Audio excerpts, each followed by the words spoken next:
Hello, YouTubers and all those who happen to watch. Before I remove my hand, you can kind of see there through the crack of my finger, which I'm leaving it like that so you guys can get a hint to what's behind my hand. But these are two peripherals I have in my collection that do not work. So hopefully at some point I can get these to fully work 100% and we can all go home happy.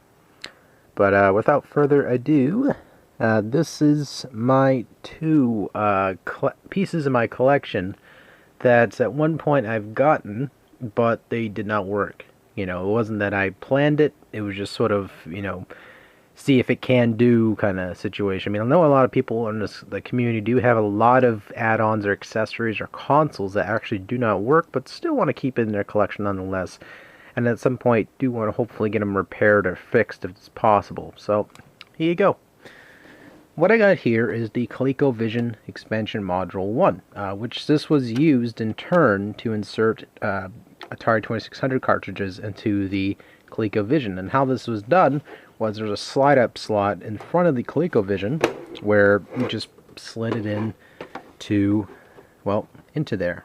Is also that slot, or that expansion bay, was also used for other peripherals such as the expansion 2, which is, I believe, if I remember correctly, my brain at the moment's fried for some strange reason, is the steering wheel. And again, this was a pretty cool idea, even though technically it was sort of going past the copyrights, but just calling it the expansion module 1. They didn't specify too much of what it could do, but however it could play as competitors' well, games. And this console was slightly better than the Atari 2600 by a small degree, by actually I would say a somewhat large margin, because obviously the year got put out. But at the same time, the Atari 2600 and the ColecoVision are both excellent consoles, so I can't say both are, it's a proven fact that obviously this looked a little bit better, but at the same time it was all about preference of choice. And I liked both consoles, so. It's the same with the Gemini, which is the obvious, well, bootleg version Atari 2600, which, ironically, that looks a lot clearer. I'm sorry, I'm going off into La La Land here with the ramblings. Geeky mode. Hey, boy. Anyway, so yeah, basically, this does not work at all. I tried sliding it in firmly into the front bay.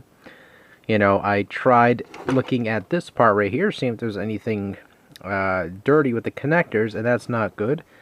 The middle plates here, which help to get some sort of conduction, I suppose, I guess for power. I'm not 100% certain what this part's for, but it's slightly rusty. Now, this was nothing changed while in my collection, because my collection, I've obviously made sure a lot of my consoles stay in great shape, if not good shape. And this is exactly how I got it. I got this from a YouTuber named Danks. And, well, he did not know if it worked or not, so, I took a gamble, and sadly it does not work at the moment. Hopefully it can be fixed at some point in the future. But, again, it's pretty awesome accessory nonetheless to have. It has two plugs in the front here, which you can plug on a Sega Genesis or your standard Atari 2600 controller, and be able to play the peripheral on there. Now, you would put the cartridges backwards in this slot here, which I like this slot, actually. The slot for the module is pretty awesome. I like the metal bit here. Nice, sorry if I'm doing naughty things here. But yeah, sadly it does not work. I cannot figure out what's truly wrong with it, but past that, I just like to have it in my collection nonetheless, so. This next item here, which you all should know if you are humongous Atari, I almost said Atari, didn't I? Whoop! That's a little bloop there. This is the TurboGrafx-CD, which was an accessory, which of course this right here helped you plug this into an AVI port, which you had your power supply connected, power supply and your little slots back there. But sadly, this does not gain any power. It does not power on correctly. I'm assuming that someone had this plugged in, and power went, like a power surge or something like that happened, and they just kept it plugged in, didn't think of it, and then eventually unplugged it because they weren't playing it anyway. all this could be rolled into what's wrong with it. There could be a blown fuse in this. There could be so many different possibilities and concepts of how this is, well, not working of sorts. But one good thing about this, though, is that, let me open it up.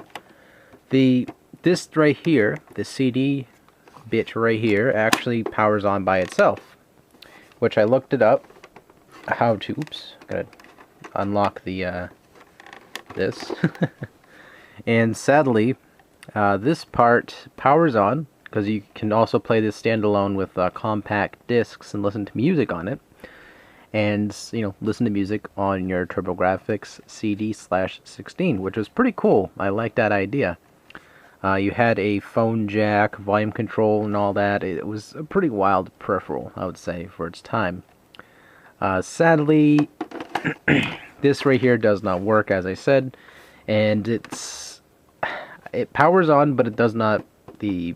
Nothing works whatsoever with this device. So I could put a CD in there. It will say it sees a CD, but it will not, obviously move, or I'm assuming, which was the worst case scenario with this device, which is a problem somewhat common with these devices if they're broken, is the gear inside here could be broken, or something else that it's escaping me, or I do not know, which is pretty much the case here. Is I'm not 100% sure what the full problem is. Again, I'm not super savvy with too much hardware. I'm very basic with that. I know general things, but at the same time, I don't go out of my way to learn too much.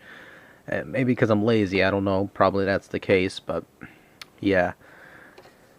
So these two consoles, which are in this case accessory thingies, do not work. That, at least to my knowledge of what I just mentioned, what I think is wrong with them. This right here is just, I believe it's not getting any connectivity with the ColecoVision, or maybe I'm just not doing it right. I don't know, but it could be something with a fuse or something else in between. It's disappointing. It's depressing, but I do have a Atari 2600 anyway in the Gemini, so it's not a big, humongous deal if because this isn't working. With this, I only got really 2 games for the TurboGrafx-CD anyway, which is Exile and some samurai game. I forgot the name. The game escapes my memory, but basically got this really affordable, played it through, enjoyed it. Sadly, I played that through an emulator through my computer, because this right here does not work. So, yeah. Really awesome game, might I add, on a side note, by Working Designs. Giving you guys a quick little look there, if you're curious. Really awesome cutscenes. I love the cutscenes in this game. Gameplay is fantastic, too. It's an action RPG, which I really love those type of games. It was one of those type of games I think really got overlooked. But at the same time, it could be affordable, it could not be, depending where you try to find this on the internet or through your local, second-hand retro shops, as we would call them, or your trade shops, and yeah. Anyway, in a video response or some sort of comment down below, express what game consoles or what items in your collection are broken, but you still think it's fine to have them in your collection anyway. These two right here, obviously, this one is a little bit less valued than this right here. This right here, obviously, is definitely a collector's item. Both these technically are, but this one's a little bit more sought after, at least for a lot of the enthusiasts with the TurboGrafx-16. Sadly, it does not work, which disappoints me hugely because I'm dying to play with this damn thing. It's been haunting me. The same thing with this. I just want to use it at least a couple times because it's just get that out of my system because it's awesome. I like the ColecoVision a lot. It's one of my favorite retro consoles, as it may be, because it just had it was just a dazzling console. The controls a little bit stiff, but so wasn't the Atari 2600 too. Both had tight controls, I would put it that way. But yeah, take it easy, folks. Thank you guys so much for watching, and sorry for the rambling.